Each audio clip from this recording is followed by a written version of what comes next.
Okay, let's create the K-shaped junction with pipes. I have seen some Y-shaped and T-shaped on YouTube, and I would like to show you a K-pipe surfacing. Let's first of all create a cylinder. Front view, I will mirror this one.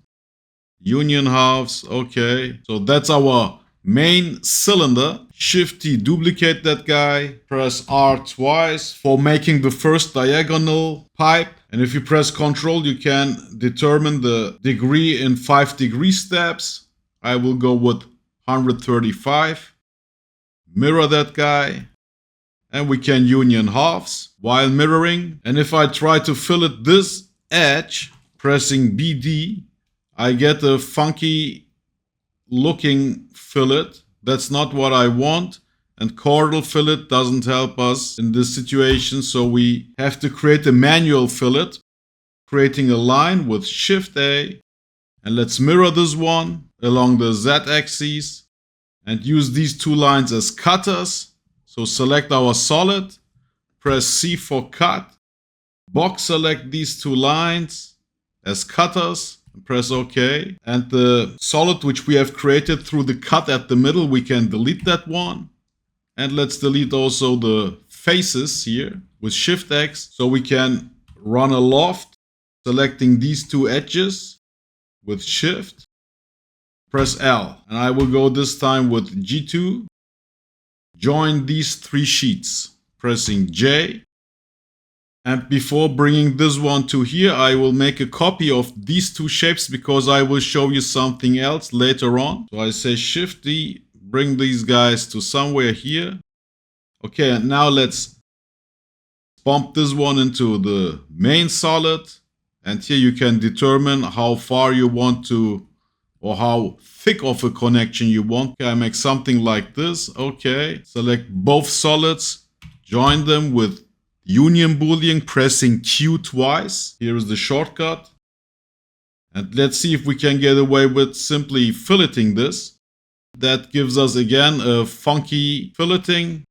But this chordal fillet might work. But even if the chordal fillet works, it doesn't give us the control we would like to have. So in order to make a controlled connection, a controlled fillet, we have to do it manually. And the first step for doing that is creating a line which is parallel to this edge. So I create my line here. And I don't move it. I leave it as it is. And I press S twice. And now I mirror it. And now I can trim this exceeding stuff with T. So let's trim these. And in edge mode, let's join these, pressing J. And in control point mode, let's fillet this control point at the middle, pressing BD. Okay. And now we will offset this line to the left as well as to the right. Select this one, press O, offset it to the left. And here we can give it the exact distance, let's say 0.3. And again, we will offset this one, but this time to the right, pressing O and drag along this arrow. And if you want to give it the same offset, simply punch in minus 0.3.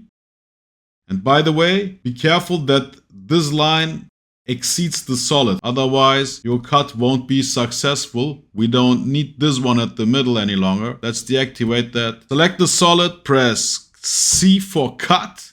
Select both cutters, pressing Shift, press OK. Delete the stuff at the middle. And I will show you one more thing. I go back a couple of steps before I have cut the solid. Before making this cutting thing, delete one face of this solid, this one for instance, pressing Shift X, so that when you cut with these cutters, selecting this one, pressing C and cutting and deleting the stuff at the middle, so that you don't have to make the additional steps of deleting these faces, which will be created when you cut a solid. But when you cut a non-manifold object, you don't have to delete all this junk at the middle. I hope that makes sense. Let's look from the front view, deactivate both cutters. Now let's loft this gap. You can even go with G2. Here as well, press L for loft, G2. Let's select all sheets, join them. Here we can Shift J patch it. Here on this side. Okay. And on this side, let's patch this one as well. Pressing Shift J for patch hole with G2. And if we hide the edges, we have this cool connection. And here's the second thing I would like to show you. If you say, here's too much meat, I would like to have a thinner connection here at this connection. When you say that is too thick, you can control that one as well. So let me show you with these two solids. So G, X, I bump this one into the vertical cylinder. Make my union boolean, pressing Q twice. I will bring this one to the center. And again, I am cutting this solid with these two cutters. And like I explained, first I will delete one face. And after having selected that one, press C for cut and select both cutters. Delete the junk at the middle. Instead of starting to loft right away, I will go to face mode, select this face and create an isoparam curve here at the middle, pressing Ctrl R. So that's my first isoparam curve, and I will do the same with that one as well, and then we will bridge both isoparam curves. So I select that guy, press Ctrl R, create my isoparam curve, and in edge mode, let's select both isoparam curves and look for bridge. Here it is. And here is the moment where you can determine the shape of your loft. You can go with G2, you can change the tension.